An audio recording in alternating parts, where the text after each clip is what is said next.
Ройса несколько раз забирали из приюта и возвращали обратно, из-за чего его решили усыпить. Но этот пес как будто ждал того самого человека, которому не безразлична его судьба. Пес по кличке Ройс прошел через многое. Когда его подобрали на улицах Майами и отвезли в местный приют, он был весь в ранах, грустный и удрученный. После того, как Ройса подлечили, для него начали искать семью, но, к сожалению, его 2 раза возвращали обратно в приют. Думаю, что его брали по большей части из-за красивой мордочки.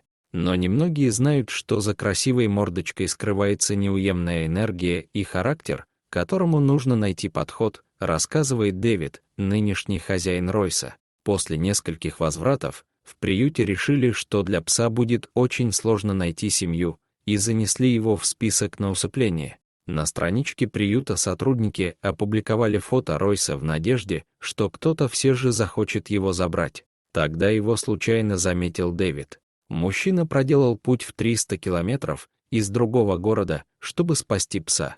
Я увидел его, и он меня сразу зацепил. Я знал, что его шансы обрести семью невелики, и поэтому решил принять его в свою, говорит Дэвид. Помню, как волновался, что не успею приехать до закрытия приюта. Фото ниже, с первой встречи кажется, оба рады, что все сложилось именно так. Как только Ройс познакомился с новым хозяином, он не мог скрыть радости и волнения. Всю дорогу в новый дом он ходил туда-сюда по заднему сиденью машины и радостно улыбался. Дэвид не сказал своей жене, что собирается взять собаку, и когда они приехали домой, для нее это был сюрприз.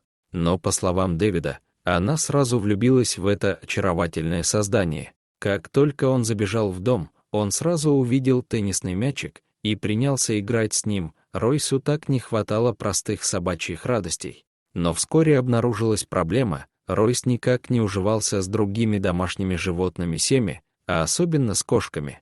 Дэвид придумал самое оптимальное решение — перевести пса к своей матери, которая жила одна. К счастью, они прекрасно сдружились.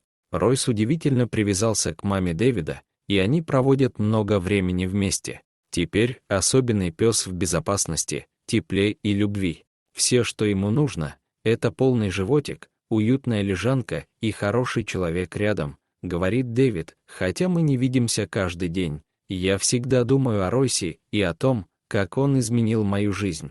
Несмотря на все, через что он прошел, он остался жизнерадостным и полным любви псом. Дорогие зрители, подписывайтесь на канал, ставьте лайки, пишите комментарии. До новых встреч!